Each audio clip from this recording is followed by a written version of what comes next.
자, 오늘 함께 나누실 하나님의 말씀은 신약성경 누가복음 1장 67절부터 80절까지의 말씀입니다.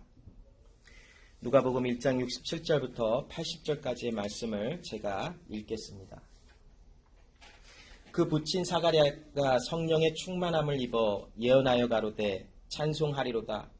주 이스라엘의 하나님이여 그 백성을 돌아보사 속량하시며 우리를 위하여 구원의 뿔을 그 종 다윗의 집에 일으키셨으니 이것은 주께서 예로부터 거룩한 선지자의 입으로 말씀하신 바와 같이 우리 원수에게서와 우리를 미워하는 모든 자의 손에서 구원하시는 구원이라. 우리 조상을 긍휼히 여기시며 그 거룩한 언약을 기억하셨으니 곧 우리 조상 아브라함에게 맹세하신 맹세라.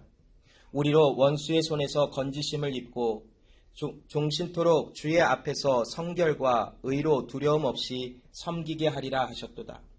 이 아이여 내가 지극히 높으신 이의 선지자라. 일컬음을 받고 주 앞에 앞서 가서 그 길을 예비하여 주의 백성에게 그 죄사함을 말미암는 구원을 알게 하리니 이는 우리 하나님의 긍휼을 인함이라. 이로써 돋는 해가 위로부터 우리에게 임하여 어두움과 죽음의 그늘에 앉은 자에게 비추고 우리 발을 평강의 길로 인도하시리로다 하니라. 아이가 자라며 심령이 강하여지며 이스라엘에게 나타나는 날까지 빈들에 있으니라. 아멘. 자, 오늘의 말씀은 그 사가랴의 찬가라고 합니다. 이 사가랴의 찬가는 사가랴가 하나님께서 응답해 주신 그 모든 하나님의 응답이 너무나 감사해서 하나님을 찬양하는 그런 내용을 담고 있는 것을 사가랴의 찬가라고 합니다. 우리가 몇 주 전에 마리아의 찬가에 대한 것도 나누었지요. 마리아가 하나님께서 그에게 베풀어 주신 그 은혜와 그를 긍휼히 여기시는 그 하나님의 사랑에 대해서 기뻐하며 찬양한 내용들을 기록한 것이 마리아의 찬가라 하며, 또한 오늘 나누게 될 이 사가랴의 찬가 역시 하나님께서 구원의 은혜를 하나님의 백성들에게 나타내심이 은혜임을 알며 그 하나님의 이름을 찬양하는, 그러나 그냥 자의로 아니면 그냥 자기의 마음속에서 그냥 있는 그대로 하는 것이 아니라 하나님의 성령께서 그에게 감동하여 주사 하나님의 말씀을 예언함과 함께 하나님의 행하신 그 일을 찬양하는 것이 오늘 기록된 사가랴의 찬가에 대한 말씀입니다. 지난주부터 오늘까지 계속 나누는 말씀에 보면 66절에 우리가 지난주에 나눴던 말씀 66절에 이 아이가 장차 어찌 될꼬라고 하는 그 질문을 이스라엘 사람들이 수근수근하기 시작했어요. 왜 그렇게 질문이 나왔는가? 그 사람들이 이 아이, 즉 이제 태어난 사도 요한, 이제 새롭게 태어난 사도 요한을 보며 이 아이가 장차 어찌 될꼬라고 하는 질문을 서로 나누었던 그 배경에는 어떤 이유가 있었냐면, 하나님께서 나이 많아 아이를 낳지 못했던 사가랴와 엘리사벳에게 하나님의 약속하심을 통하여 아들이 태어나게 하셨어요. 처음에 사가랴는 그 약속의 말씀을 듣기는 들었으나 천사가 전하여 준 말씀을 믿지 못하였어요. 그러므로 벙어리와 기머거리가 되어 아이가 낳기 전까지, 아이가 나올 때까지, 그 이름을 요한이라 할 때까지 말하지 못하고 듣지 못하는 그런 광야와 같은 시간을 지나갔어요. 자, 드디어 이제 때가 이르러 엘리사벳이 하나님이 말씀하신 아들 요한을 이 세상에 태어나게 했어요. 모든 사람들이, 그 주변에 있었던 수많은 사람들이 그 아이가 태어남을 보았어요. 그래서 그 아이가 태어났을 때에 친척들과 또한 이웃들이 그 집에 모여 함께 기뻐하며 하나님께서 우리와 함께 하신다라는 그 은혜 속에 기뻐할 수밖에 없었던 장면들이 지난주에 나눴던 말씀에 나오죠. 사내 아이가 난 지 8일 만에 이제 할례를 베풀어주고 드디어 그 아이의 이름을 정하여 그 아이의 이름을 부르는 날이 왔어요. 동네 사람들과 친척들이 사가랴는 말하지 못하고 듣지 못하기 때문에 그 아내 엘리사벳에게 이제 이 아이의 이름을 당신의 남편, 즉 이 아이의 아버지의 이름을 따라 사가랴라 하는 것이 마땅하도다라고 얘기했어요. 그러자 엘리사벳이 아니라 이 아이의 이름을 요한이라 하리라 라고 말을 했어요.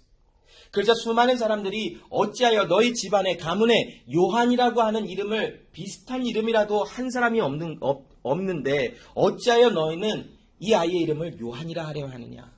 우리의 문화와 우리의 전통으로는 이 아이는 반드시 사가랴라 하는 것이 옳도다 하고 말을 했어요. 그러나 엘리사벳은 끝까지 이 아이의 이름은 요한이라 라고 했어요. 자, 그러자 사람들이 남편 사가랴에게 제스처를 하며 자, 여기 보시오. 당신의 아이의 이름을 어떻게 하려고 합니까? 라고 신호를 보냈어요. 왜냐하면 듣지 못하고 말하지 못하는 사가랴였기 때문에. 그러자 사가랴가 판 하나를 가져오라 하여 그곳에 요한이라고 이름을 썼어요. 수많은 그것을 목격했던 사람들이 너무나 놀랐을 것이지. 아니, 전통을 따라 문화를 따라 원래 하던 대로 이 아이의 이름을 사가랴라 할 것인데 왜 이 아이의 이름을 요한이라 할 것인가? 요한의 이름의 뜻이 무엇인가요? 하나님은 은혜로우시다라는 말씀이 아닌가요?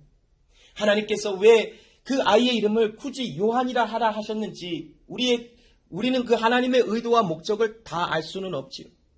그러나 하나님의 말씀이 천사 가브리엘을 통하여 사가랴에게 전달될 때 이 아이의 이름을 요한이라 한다 하셨으면 그 이름은 반드시 그 아이에게 주어질 수밖에 없었을 것이고 또 그 아이의 이름을 부를 때마다 하나님의 은혜로우심이 무엇인지를 그 사람들에게 선포하려고 하는 하나님의 의도와 목적이 있었을 것이. 자, 이제 그 아이의 이름을 요한이라 하자 벙어리 되고 듣지 못했던 사가랴의 입이 열려지며 그가 가장 먼저 했던 것이 무엇인가요? 어떤 말인지 우리는 모르죠. 자, 그런데 64절에 보면 그 입이 곧 열리고 혀가 풀리며 말을 하여 무엇을 했었던가요? 사가랴가 하나님을 찬양했어요. 하나님 감사합니다. 지난주 여러분 나눴듯이 얼마나 답답했을 거예요. 사가랴가 갑자기 어느 날 말하지 못하고 듣지 못하는 정말 아무것도 행할 수 없는 것 같은 그런 캄캄한 어둠의 길을 걸어가는 것 같은 그런 절망의 길을 걸어가며 하나님께서 사가랴에게 주신 너 아들을 낳을 것인데 그 이름을 요한이라 하라 하는 말씀이 이 9개월이라는 시간 속에 하나님을 보게 하시고 하나님 앞에 낮아져서 하나님의 말씀만이 내 삶의 중심이다라는 것에 대한 깨달음과 그 마음에 하나님을 바라보며 은혜가 넘쳐나기 시작했어요.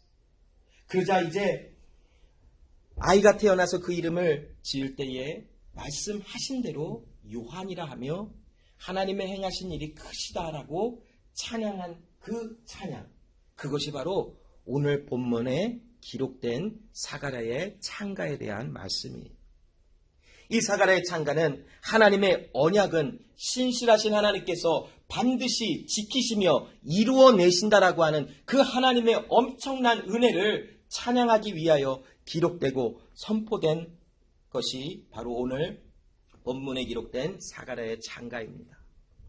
67절에 보면 그 붙인 사가랴가 성령의 충만함을 입어 예언하여 가로되라고 하는 말씀이 나옵니다. 자, 이 말씀을 전체적으로 살펴보면 68절부터 75절까지가 전반부고 또한 76절부터 79절까지가 후반부로 나눠질 수가 있어요. 이 말씀의 전반부는 그리스도를 통해 구원을 베푸시는 하나님을 찬양하는 내용이 기록이 되어져 있고 이제 다음 주에 나눌 이 사가랴의 창가의 후반부의 내용은 무엇이냐면 메시아에 앞서서 하나님의 나라를 선포하고 회개를 선포하는 세례 요한에 대한 소개하는 내용에 대한 창가가 나오고 있어요. 자, 오늘은 이 67절부터 75절까지 하나님의 은혜를 통하여 우리에게 베풀어 주시는 그 구원이 무엇인지를 찬양하는 내용을 우리가 살펴보면서 우리도 구원받은 하나님의 사람으로서 우리에게 임한 은혜가 무엇인지를 함께 또 다시 한번 나눠보며 사가랴와 이곳에 있었던 수많은 사람들이 구원하심의 은혜를 찬양하듯이 오늘 우리도 이들의 같은 마음을 품고 구원하시는 하나님을 전심으로 찬양하는 그런 은혜를 나누기를 원해요. 말씀의 서두에서도 말씀드린 것처럼 사가랴는 성령의 충만함을 받아 오늘의 이 본문의 말씀을 선포하고 증거하고 있어요. 하나님의 구원의 은혜를 받은 하나님의 백성이 그 하나님의 주시는 마음을 그대로 표현하며 하나님은 이러하신 은혜를 베풀어 주신 하나님이시다라는 것을 찬양하며 오늘 본문에 기록을 합니다. 특별히 오늘 본문을 통하여 특별히 전반부 사가랴의 창가의 처음 부분을 통하여 나눌 수 있는 것은 두 가지 하나님의 영광을 찬양한 이유가 무엇인가에 대한 것을 우리는 나눠볼 수 있어요. 사가랴는 오늘 68절부터 75절에 걸쳐서 하나님께서 우리에게 행하신 이 일로 인하여 우리는 그 하나님께 영광을 돌리며 그 하나님의 거룩한 이름을 찬양할 수밖에 없다라고 고백을 합니다. 그 첫 번째 이유는 무엇이냐면 백성을 돌아보시는 하나님을 찬양할 수밖에 없다라는 것이 오늘 본문 68절에 보면 찬송하리로다 주 이스라엘의 하나님이여 그 백성을 돌아보사 속량하시며 라고 기록하십니다. 여기 보면 키워드는 무엇이냐면 돌아보사라고 하는 것이 영어 성경의 번역본에는 visit이라고 하는 그 말로 기록이 되어져 있는데 이 말에 대한 헬라어의 그 원어적인 표현을 찾아보니까 에피스케토마이라고 하는 그 단어로 기록되어 있는 것을 보아요. 에피스케토마이라고 하는 것은 에피와 스코포스라고 하는 단어가 합쳐진 합성어예요. 그런데 이 스코포스라고 하는 이 뒤에 나오는 스코포스라고 하는 단어는 누군가 살펴보는 자라고 하는 뜻을 가지고 있어요. 근데 이 말이 합쳐져서 에피스코토마이라고 하는 이 단어는 누군가를 도와주기 위하여 열심히 살펴보며 관찰하고 주목하여 바라보고 있다라고 하는 그 단어를 사용하는 것이 에피스코토마이라고 하는 단어의 뜻이에요. 하나님이 우리를 살펴보셔야만 우리가 어떠한지를 아시는 것은 아니에요.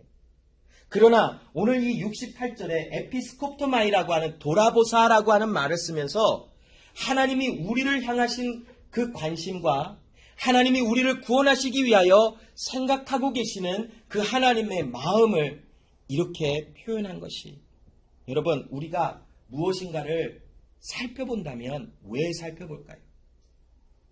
뭔가 관심이 있으니까 아니면 어떠한 나와 상관이 있으니까 살펴보겠지. 여기 우리 한 가지 우리가 간혹 이제 나이가 들어가면서 우리 뭐 20년 전 30년 전에 만나서 이제 같이 함께 나이가 들어가는 우리 지체들을 바라보면서 제가 한 가지 이게 공통적인 걸 발견했어요. 뭐였냐면 듣고 싶은 것만 듣는 거예요. 얘기하면 듣고 싶은 것만 들어요. 그리고 나 얘기했잖아. 언제 안 했는데 그거 알고 보면 그 사람 그것만 듣고 싶었던 거예요. 자, 왜 그것만 듣고 싶어요? 관심 있고 나와 관계가 있어요. 나머지는 다 필요 없어. 그런 게 우리 점점 더 이렇게 좀 심각해지고 점점 더 뚜렷해져 나가요. 저도 그렇고 우리도 이게 어떤 일시적인 현상이었으면 좋겠지만 아마 이렇게 좀 계속 온고잉 할 수 있을 것 같아요. 자, 왜 봐요? 왜 그것만 들어요? 관심이 있으니까. 하나님이 우리를 에피스코토마이라고 하시는 돌아보셨다, 찾아오셨다라고 하는 이 말은 관심이 있으시다라는 것을 이렇게 애써 표현하기 위해서 누가가 에피스코토마이라고 하는 단어를 목적하에 이 단어를 사용하여 오늘 본문을 기록하고 있는 것이. 그런데 성경을 보면 하나님께서 찾아오신다라고 하는 이 에피스코토마이라고 하는 이 단어가 사용되어지는 이 목적이 두 가지로 기록이 됐어요. 하나는 하나님이 찾아오심이 심판하시기 위하여, 또 하나는 복을 주시기 위하여, 구원하시기 위하여 찾아오신다라고 하는 두 가지의 방향성을 띠고 있어요. 출애굽기 32장 34절에 보면 히브리 언어로 기록된 에피스코토마이에 상당하는 단어가 기록되어 있는데 여기 보면 이제 가서 내가 너에게 말한 곳으로 백성을 인도하라. 내 사자가 내 앞서 가리라. 그러나 내가 보응할 때에는 그들의 죄를 보응하리라.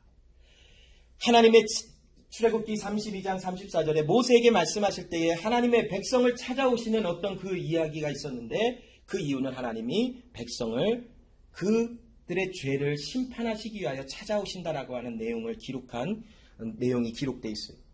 또 이와 함께 에피스코토마이라고 하는 이 단어가 성경에 쓰여질 때에 또한 구약 성경에 히브리 언어로 또한 에피스코토마이를 상당하는 단어 찾아오다라고 하는 말이 쓸 때에 룻기 1장 6절에 그가 모압 지방에 있어서 야훼께서 자기 백성을 권고하사 그들에게 양식을 주셨다 함을 들었으므로 이에 두 자부와 함께 일어나 모압 지방에서 돌아오려 하여라고 하는 말이 기록됐어요. 여기에 보면 이스라엘 지방에 흉년이 들었을 때에 룻과 그 룻의 가족이 모압 지방으로 갔다가 이제 거기에서도 많은 어려움을 당했어요. 두 아들이 죽고 룻의 남편도 죽고 이제 두 며느리와 함께 룻이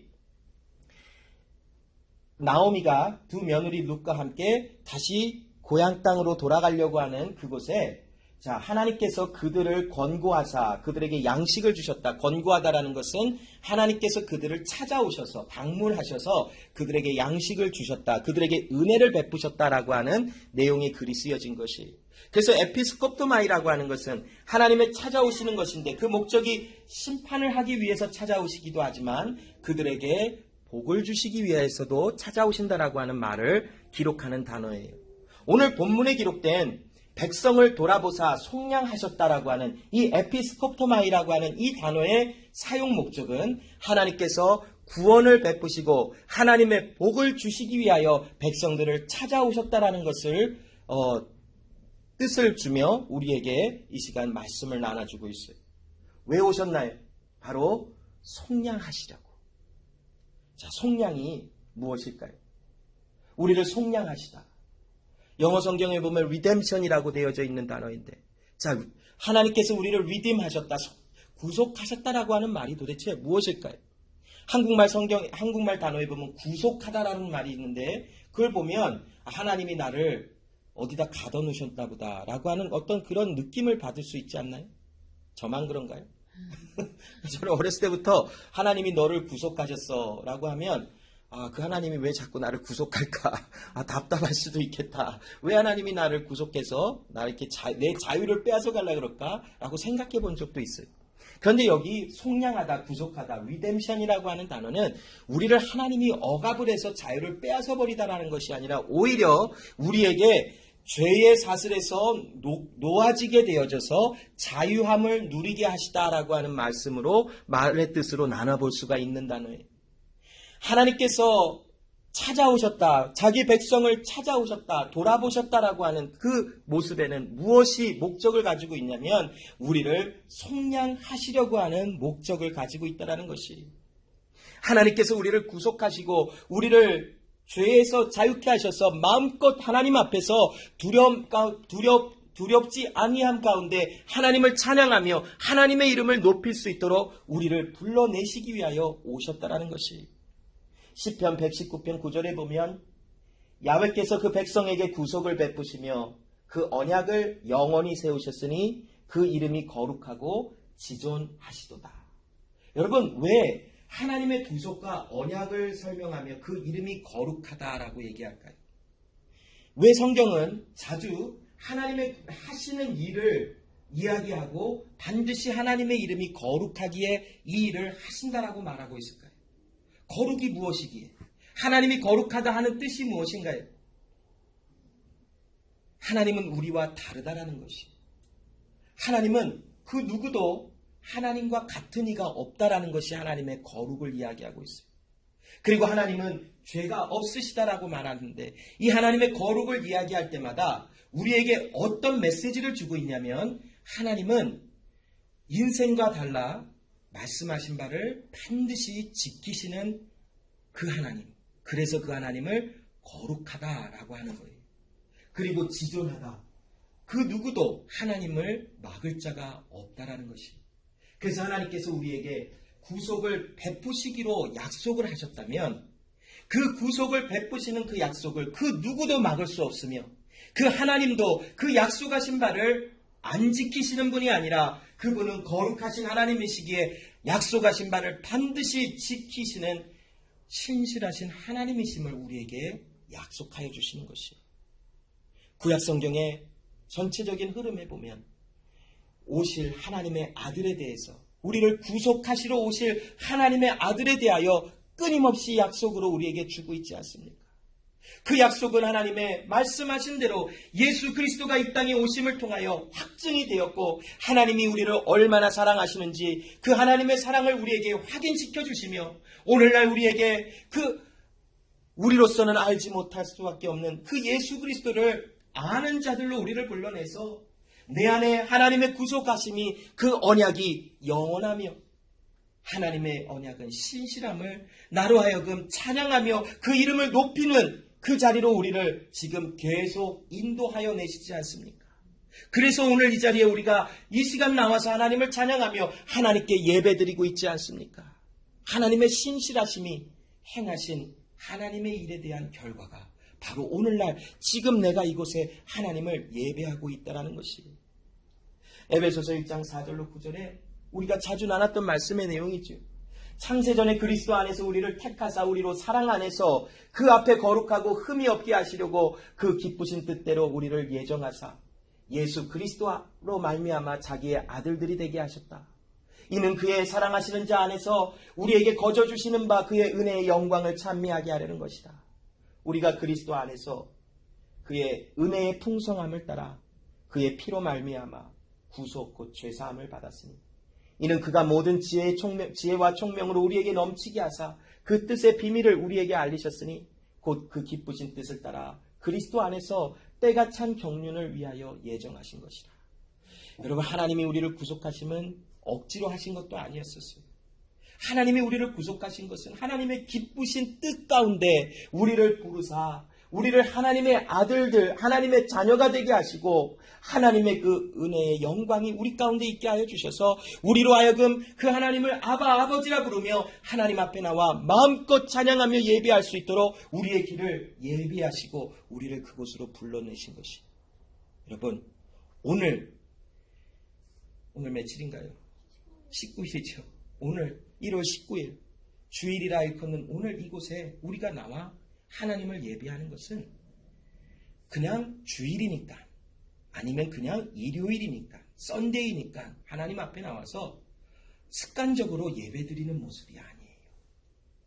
여러분, 오늘은 우리에게 주신 새날이요, 오늘 하나님께서 우리에게 이 예배 자리로 우리를 초대하신 것은 이 엄청난 비밀이 우리 가운데 이미 풀어졌고 이 엄청난 비밀의 역사가 은혜가 우리 가운데 이미 임하였기에 그 하나님 앞에 나와 마음껏 찬양하며 그 하나님의 이름을 마음껏 높일 수 있도록 우리에게 복을 허락하여 주신 것이 지금 우리는 다 알 수 없어요. 이 하나님의 은혜가 얼마나 큰 것인지 우리는 아직 다 알지 못할 수밖에 없어요. 그러나 하나님 말씀하신 그 마지막 날에 이제 때가 이르렀을 때에 하나님께서 우리에게 얼마나 크신 은혜를 베푸셨는지 그 은혜 앞에 영원히 기뻐할 수밖에 없는 날이 반드시 온다라는 것이. 그러므로 여러분, 오늘 이 시간 하나님 앞에 예배하는 이 자리가 나에게는 기적의 현장이에요. 여러분, 내가 하나님의 도움이 없었으면 하나님을 예배할 수 있었을까요? 나의 의로, 나의 선함으로, 나의 지혜로, 나의 마음으로 하나님, 그 거룩하신 하나님을 나는 알기에 하나님을 찬양한다? 절대 그런 일은 나타나지 않을 것입니다. 하나님께서 우리에게 예정하신 대로, 하나님이 말씀하신 대로 하나님께서 우리를 불러내셔서 그 기뻐하신 뜻 가운데 내가 나를 예배하는 자, 나의 이름을 찬양하는 자, 내 이름을 높이는 자로 내가 너를 지명하여 불러 내가 오늘 너를 통하여 예배를 받으리라 말씀하셨기에 오늘 이 시간 우리가 하나님 앞에 나와 그 하나님의 이름을 찬양하고 있는 것이, 하나님의 구속하심이 오늘 이 시간 우리께 이미 이르렀기에 하나님을 마음껏 찬양하며 그 이름을 높일 수 있는 은혜가 임한 것이, 사가랴는 그 하나님의 이름을 찬양한 거예요. 아들이 태어나 하나님 말씀하신 대로 아들이 태어나서 그냥 너무 기뻐서 하나님 나에게 아들 주셔서 감사합니다. 그렇게 기다리던 아들을 주셔서 감사합니다 해서 찬양한 것이 아니라 아들이 태어나는 것을 보고 하나님의 구원의 시작이 이미 시작되었고 하나님의 구원이 이제 끝을 향하여 달려가는 것이구나. 하나님의 구속하심이 하나님의 백성을 향하여 이미 주어졌고 하나님의 사람들이 하나님을 마음껏 찬양하는 구속의 은혜 가운데 있는 자들이구나를 본 거예요. 그러자 하나님을 찬양한 것이. 여러분, 하나님을 찬양하는 자들의 얼굴은 해와 같이 빛나요. 여러분, 가끔 거울 보시지요? 저는 자주는 안 봐요. 그냥 머리 할 때 뭐 이렇게 안경 쓸 때 이렇게 가끔 삐뚤어지지 않았나 보면 가끔 얼굴이 우중충할 때가 있어요. 그러면 그냥 어떻게 하는 줄 알아요? 그냥 가요. 가서 그렇구나. 그러나 생각을 해요. 내 얼굴이 표정이 왜 이렇게 그지같이 얼굴 표정이 왜 이렇게 우중충한가? 나는 하나님의 사람인데 내가 그리스도 예수 안에서 기쁨과 즐거움으로 매일의 삶 속에 넘치는 삶을 살아가야 하는 그 모습이 나의 본질인데 내가 지금 무엇으로 고민하고 있었나? 아니면 뭔가 힘들었나? 기분이 더러웠나? 기분이 나빴나? 한번 생각해. 그러면 희한하게 나의 나됨이 발견되어져요. 그리고 다시 한번 가서 얼굴을 보면 그리 잘생긴 얼굴은 아니지만 빵긋 웃고 있는 나를 보면서 감사하고 전 또 가요. 할 일 하러. 웃기지요? 저의 일상적인 삶의 일부분이에요. 존중해 주세요. 자, 그런데 여러분, 여러분의 얼굴에 지금 하나님을 찬양하는 은혜가 넘치고 있나요? 여러분 정말 미치도록 기뻐요. 그 하나님 앞에 선 이 자체가. 그래야 돼요. 우리는. 여러분이 너무 기뻐하는 거 보면 으아 정말 좋아서 엄청나게 좋아서 어떻게 할 줄 못하는 여러분의 모습을 봐요. 정말 귀여운 아이들이 태어나서 우리 이렇게 교회에 이렇게 있으면 우리 형제건 자매건 아우 귀여워 막 온몸을 떨어요. 왜 떠는가 봤더니 너무 좋아서 떨잖아요. 여러분 왜 떨어요? 너무 좋아 이렇게 떨잖아요. 여러분 지금 하나님 앞에 나와서 하나님 너무 좋아요 떨 수 있어요? 그래야 돼요. 우리. 그렇다고 막 계속 이렇게 떨면서 예배드리라는 말이 아니라 정말 너무 좋아서 그 하나님이 너무 좋아서 너무 기뻐서 그 하나님 앞에 반응이 되어줘야 돼요. 그게 산자의 나타나는 특징이요. 그리스도 예수 안에 살아 하나님을 예배하는 자들에 나타나는 공통적인 은혜의 반응이라는 것이에요. 그런데 여러분 우리 삶에 너무 찌들었어요. 정말 바쁘죠. 애 키워야 되지. 애 태어나서 먹여 살려야 되지. 돌봐줘야 되지. 시집가고 장가 가야 되지. 일해야 되지. 누구 만나서 재미난 것도 해야 되지. 얼마나 할 일 많아요. 그런데 여러분 그것보다 더 기쁘고 즐거운 일은 그리스도 예수 안에서 맛보는 하나님이 주시는 그 은혜의 맛이라는 것이에요. 정말 삶이 다 무너진 것 같고 정말 긴 하루를 지나고 집에 들어가서 정말 진짜 너무 힘들다 하다가도 예수님이 나를 얼마나 오늘 하루 동안에도 사랑하셨고 나에게 은혜를 주셨는가, 내가 하나님 앞에 예배자로 나와 오늘 하루에도 예배하는 사람이었는가 생각하면 새 힘이 솟아나는 것이 당연한 것이에요. 여러분 우리 그것을 경험하며 살아가는 삶을 살아가나요? 그래야만 해요. 여러분 찬양의 은혜가 있기에 우리는 그럴 수 있는 자들이에요.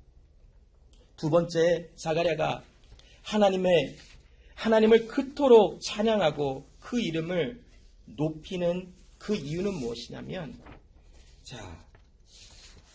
하나님께서 다윗의 가문을 통하여 구원자를 일으키셨기 때문이라는 것이에요. 이것을 왜 찬양하고 있나요, 사가랴는 지금? 누가복음 오늘 69절에 보면 우리를 위하여 구원의 뿔을 그 종 다윗의 집에 일으키셨으며 라고 하는 말씀을 주고 있는데, 사가랴가 지금 하나님을 이렇게 찬양하는, 영광의 이름을 찬양하는 그 이유는 신실하신 약속을 지키신 하나님을 알았기 때문에 찬양한 거예요.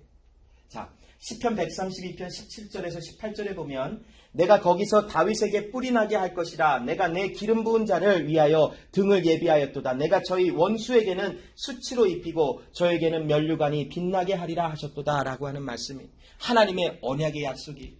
오늘 지금 태어난 사도 요한은 하나님이 말씀하신 메시아는 아니었었어요. 그러나 하나님의 구원의 계획 속에 하나님의 아들 예수 그리스도 앞서가서 회개하라 천국이 가까웠으니 하며 예수의 길을 예비하는 구원의 하나님의 일을 이루시는 어떠한 한 역할을 담당하기 위하여 태어나게 하셨어요.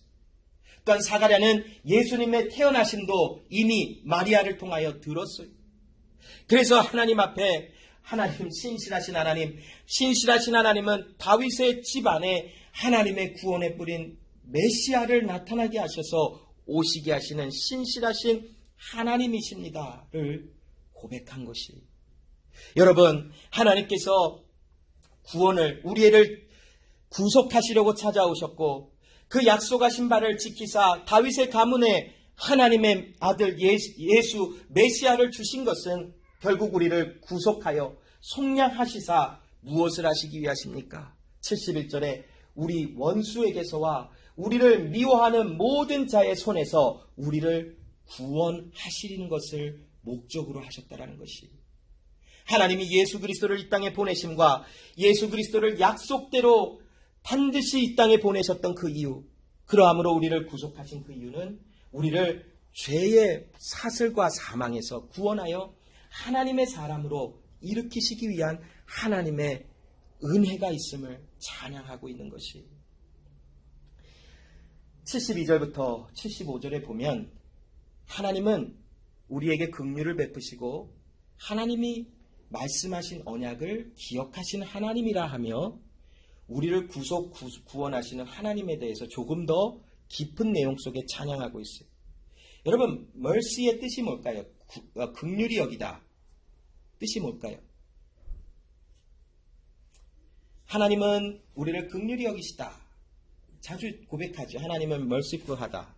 그러면 하나님은 뭐가 어때서 merciful하다라고 할까요? 도대체 하나님이 우리에게 뭘 하셨기에 하나님은 긍휼히 여기시다라고 할까요? 긍휼이 뭘까요? 긍휼의 뜻.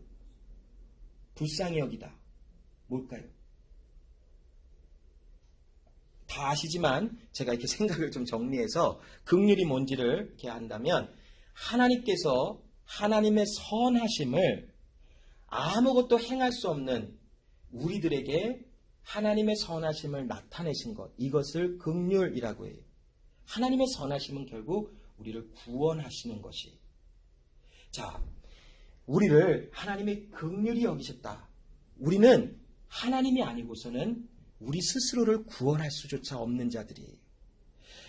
옳은 길로 갈 수도 없고 하나님의 구원의 은혜 속에 들어갈 수도 없는 자들이 바로 우리예요. 그러나 하나님이 우리를 긍휼히 여기셨다라는 것은 하나님의 goodness, 하나님의 선하심을 우리 아무것도 할 수 없는 미저러블한 우리들에게 하나님이 하나님의 선하심을 보이사 우리에게 약속을 지키신다라고 하는 것을 표현하는 것이. 여러분, 약속하신 바 이것은 곧 무엇입니까? 열왕기상 8장 23절에 보면 가로되 이스라엘 하나님 야훼여 상천하지에 주와 같은 신이 없나이다. 주께서는 온 마음으로 주의 앞에서 행하는 종들에게 언약을 지키시고 은혜를 베푸시나이다. 하나님은 우리를 긍휼히 여기시며 하나님은 그 하신 것을, 약속하신 것을 지키십니다라고 고백하고 있죠. 열왕기상에도. 그러면 오늘 우리 조상을 긍휼히 여기며 그 거룩한 언약을 기억하셨으니라고 하는 이 72절과 이 열왕기상 8장 23절의 말씀은 어떤 내용을 지금 이야기하고 있냐면 하나님은 그리스도 예수를 이 땅에 보내시는 그 액션, 그 행하신 일로 통하여 우리에게 무엇을 지금 보이시냐면 우리를 구원하시는 하나님이신 것을 보여주시고 또한 하나님은 우리에게 약속하신 바를 반드시 지키시는 하나님이시다라는 것을 예수를 보내심으로 확증시켜 주신 것이. 그래서 우리를 긍휼히 여기시는 것, 즉 우리를 구원하심과 그 약속을 지켜내시는, 기억하셔서 지켜내시는 하나님이심을 이 시간 찬양하고 있어요. 왜냐하면 이것은 하나님의 아브라함에게 이미 약속하신 하나님의 은혜이기 때문이라는 것이. 그런데 여러분, 이제 하나님께서 우리에게 구원을 베푸시고 은혜를 베푸셔서 우리가 그 은혜의 약속 안에 들어가 있으면 우리에게 나타나는 한 가지 변화가 있다는 것을 74절로 75절에 기록하고 오늘 말씀은 마칠까 해요. 74절로 75절에 보면 우리의 원수의 손에서 건지심을 입고 종신토록 주의 앞에서 성결과 의로 두려움이 없이 섬기게 하리라 하셨도다라고 말씀하고 있어요. 자, 여기에 섬기다라고 하는 말을 한번 주목해 볼까요? 여기 한국말에는 75절에 섬기다라는 말씀이 있지만 영어 성경에는 74절에 might serve him without fear 이라고 하는 표현으로 기록하고 있어요. 자, 섬기다, serve하다라는 것이 뭘까요? 어떤 의도를, 어떤 말씀을 우리에게 설명해 주기 위해서 누가는 74절로 75절에 하나님이 우리를 원수의 손에서 건지셨으면 우리는 영원토록 하나님 앞에서 성결과 의로움으로 두려움 없이 하나님을 섬기는 자가 되었다라고 말하고 있을까요? 섬기다라는 것이 과연 무엇이기에? 여기 섬기다라고 하는 단어를, 헬라어 단어를 한번 찾아보니까 라트루오라고 하는 단어가 기록됐어요. 이 라트루오라고 하는 단어는 예배를 말할 때 자주 사용됐던 헬라어 단어였었어요. 자, 그러면 하나님께서 우리를 원수의 손에서 건져내시면 우리에게 직접적으로 일어날 수 있는 변화는 무엇이냐면 하나님을 예배하는 자리로 나아가는 역사가 나타나는 것이, 그것을 섬기다, serve하다라고 하는 표현으로 이 영어 성경, 한국말 성경에 기록한 것이, 그런데 영원토록 하나님을 예배하는 자들이 되게 하신대요. 의와 성결과 의로움으로 하나님 앞에 나가는 것이 거리낌 없이, 두려움 없이. 하나님 앞에 나가는 때 두려움이 있다는 것은 어떤 의미를 주냐면 우리의 죄가 사함을 받지 못하였기 때문에 하나님 앞에 두려워할 수밖에 없어요. 그러나 하나님 앞에 두려움 없이 나간다는 것은 성결, 깨끗하며 하나님의 거룩하신 의로 덮음을 받았기에 하나님 앞에 마음껏 나가 그 하나님을 예배하는 자로 나아갈 수 있게 된 자인 것을 이 시간 우리에게 말씀하고 주고 있는 것이, 하나님께서 우리를 긍휼히 여기시고 그 언약한 약속을 기억하셨기 때문에 우리는 원수의 손에서 구원의 건지심을 받게 하신 것이며 영원토록 주님 앞에 성결과 의로움으로 두려움 없이 하나님을 예배하는 자들이 되었다라는 것이, 에베소서 4장 22절로 24절에 보면 너희 유혹의 욕심을 따라 썩어져가는 구습을 쫓는 옛사람을 벗어버리고 오직 심령으로 새롭게 되어 하나님을 따라 의와 진리의 거룩함으로 지으심을 받은 새 사람을 입으라라고 말씀해요. 성경에 새 사람을 입으라, 믿으라 하시는 것은 우리에게 너 새 사람을 입고 너 믿으라 하시는 말씀이 아니라 거룩한 하나님이 너를 새 사람 만들 것이며 내가 너를 거룩하게 만들어 너를 믿는 자로 불러내리라 하시는 하나님의 명령적인 말씀인 것을 성경에 이렇게 표현하고 있는 것이, 하나님께서 오늘날 이 시간 우리에게 새 사람을 입으라 말씀하셨다면 하나님께서 우리를 의와 성결로 거룩함을 받은 새 사람을 입게 하셔서 이제 그리스도 예수와 함께 죽고 예수와 함께 살아난 자로 영원토록 하나님 앞에 두려움 없이 하나님을 예배하는 자로 우리를 불러내셨다라는 것이, 이것이야말로 엄청난 축복이요, 이것이야말로 엄청난 하나님의 은혜가 아니겠습니까? 여러분, 끝으로 로마서 12장 1절로 2절에 형제들아 내가 하나님의 모든 자비하심으로 너희를 권하노니 너희 몸을 하나님이 기뻐하시는 거룩한 산제사로 드리라.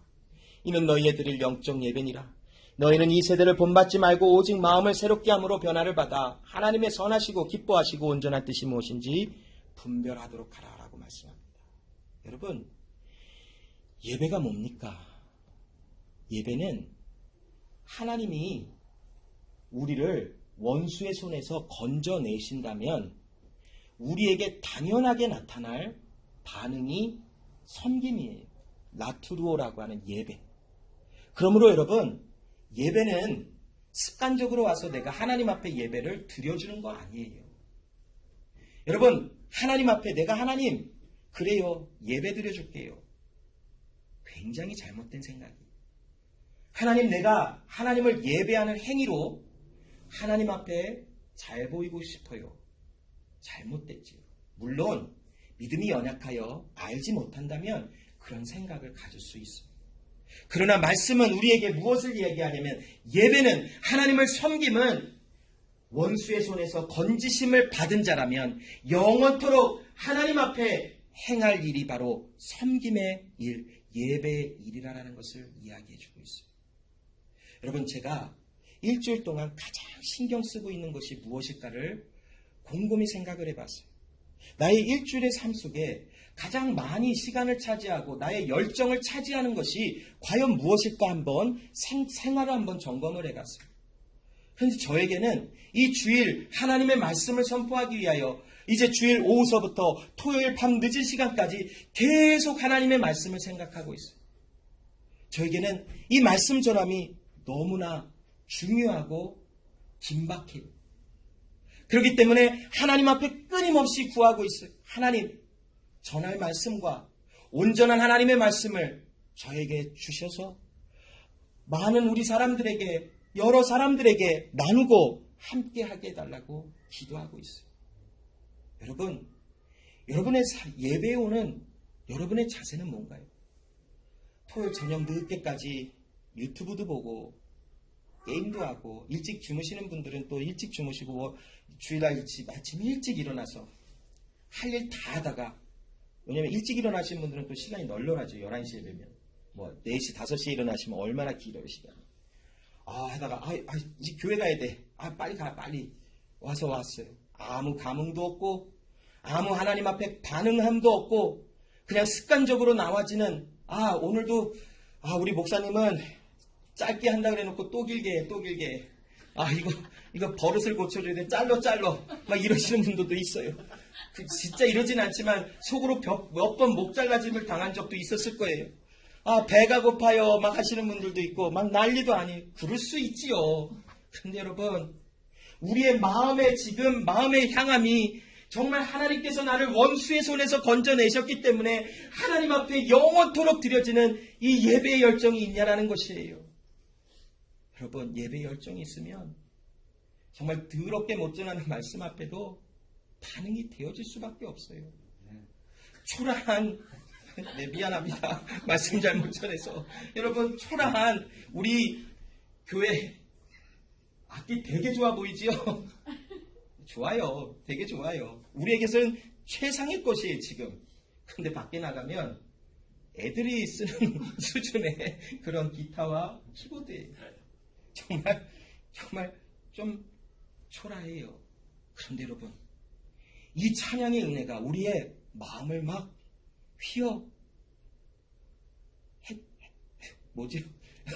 아무튼 첼로 쪽에 막 변화가 일어나야 돼. 하나님 너무 감사해요. 막 이런 찬양에도 막 은혜가 있어서 막 눈물이 나오고, 그냥 울어야만 옳다라는 것이 아니라 그냥 너무 감사하니까 울 수도 있잖아요. 안 그래요, 여러분? 우는 게 나쁜 건 아니에요. 너무 감사하고 너무 기쁘니까. 아니면 너무 힘들어서 하나님 제발 날 좀 구원해달라고 하나님 앞에 간절함으로 울 수도 있어요. 그런 은혜가 이 예배에 있어야 하겠죠. 여러분, 말씀 물론 길어요. 근데 여러분, 집에서 성경 많이 안 읽잖아요. 주일날만이라도 이 시간 말씀이 좀 길어도 그냥 좀 나누면 어때요? 그러다 보면 양심이 있어서 줄어들겠죠. 그리고 여러분이 잘 이렇게 말씀을 많이 이제는 됐다 그러면 저도 별 할 말이 없어요. 근데 답답함이 있는 거예요. 여러분이 아니라 저도 말씀을 많이 읽는 것 같지만 말씀 더럽게 안 읽을 때도 많아요. 보니까 어떻게 사역자가 일주일 내내 말씀 요거밖에 안 봤을까. 물론 말씀을 이만큼을 봐야 된다는 게 아니지만 그만큼 말씀을 향한 간절함이 나에게도 없을 때가 있었더라고요. 여러분, 우리 그렇게 살면 안 돼요. 왜냐하면 하나님의 사람들은, 여러분, 우리 교회는 가만히 있는 것이 아니에요. 가만히 있는다라는 것은 내 일을 멈추라는 거예요. 내가 하고 싶은 거, 내 생각에, 내 느낌에 이게 맞다라는 것을 멈추고 하나님 앞에 예배의 자리로 나와 이곳에 열정을 가지고 나와 하나님을 예배하면 하나님이 행하시는 일을 맛보아 알 수 있어요. 오늘 말씀 나누는 가운데 우리 그렇게 좀 살아보면 안 될까요, 여러분? 우리 익투스 제작교회가 내일은 멈추고 내일은 가만히 있지만 하나님이 행하시는 일이 무엇인지를 우리가 윈네스하기 위하여 하나님이 우리에게 행하신 정확한 하나님의 일, 원수의 손에서 건지실 때에 나를 영원토록 주 앞에서 성결과 의로움으로 하나님 앞에 두려움 없이 예배할 수 있는 자들로 우리를 나오게 하셨으니 우리 입술로 고백하자면 하나님이시면 다 됩니다. 예수 그리스도 한 분이시면 만족합니다. 그 일은 그냥 하나님을 예배도 안 하고 마음에 하나님을 간절함도 없고 그냥 가만히 그래 어디 해봐요 라고 하면서 일어나는 것이 아니라 이 예배가 초라하고 보잘것없고 아무 흠모할 만한 것도 없을지라도 하나님께서 나를 원수의 손에서 건져내셨기에 내가 오늘 하나님의 전에 나가 약속한 대로 우리 하나님과 성도들과 함께 약속한 대로 일요일이라고 하는 이날 11시에 이곳에 나와서 하나님을 예배할 것이야 라고 하는 열정을 가지고 하나님 앞에 나와야 되는 것이에요.